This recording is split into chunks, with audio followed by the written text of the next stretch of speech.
پھول کو خوبصورت سمجھتا ہے اور شاعر اپنے محبوب کو۔ اس طرح اس کی یہ خواہش ہے کہ دونوں اپنے اپنے طور پر دلائل دیں اور بات چیت کریں کہ کس نتیجے پر پہنچتے ہیں، کنکلوژن کیا نکلتا ہے کہ کس کا محبوب کس قدر زیادہ خوبصورت ہے۔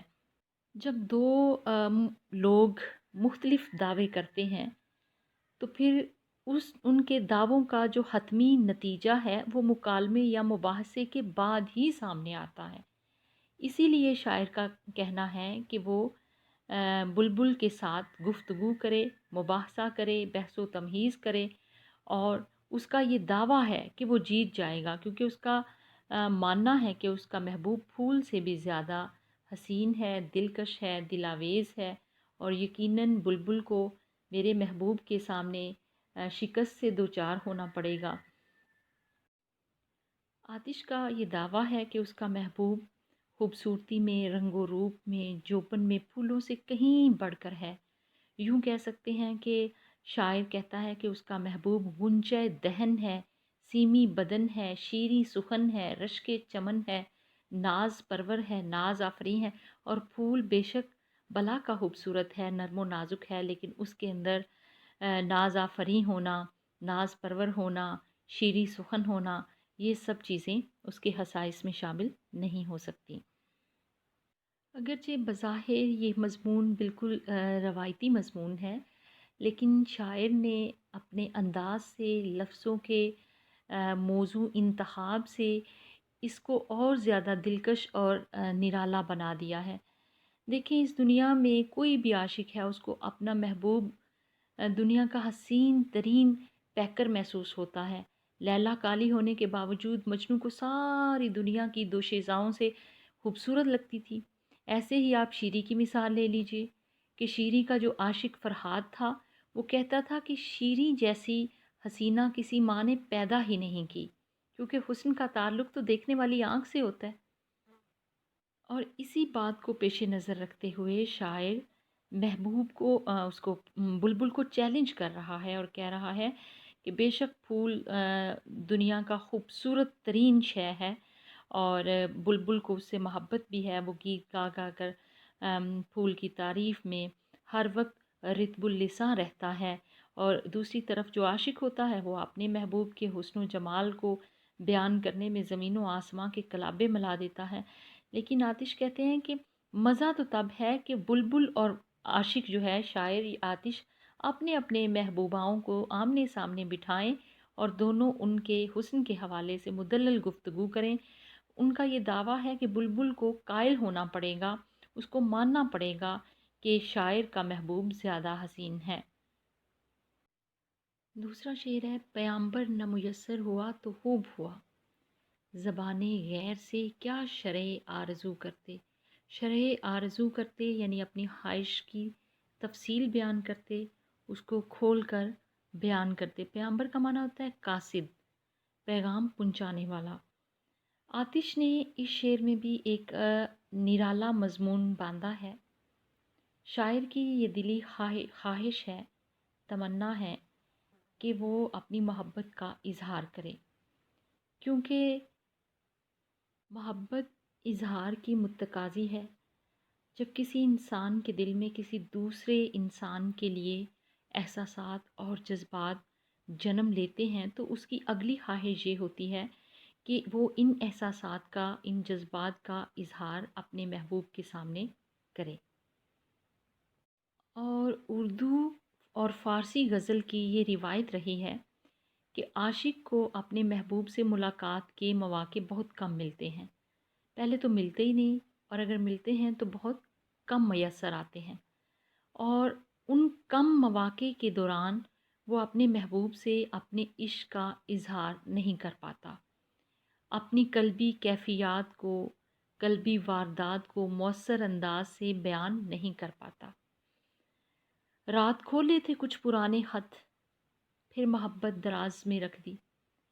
تو اس لیے جو عاشق ہوتا ہے وہ ہر وقت ایسے موقع کی تلاش میں ہوتا ہے کہ وہ کب اپنے محبوب کے سامنے دلی کیفیات کو بیان کرے گا، یہاں تک کہ وہ پھر ڈھونڈتا ہے کسی ایسے شخص کا سہارا جو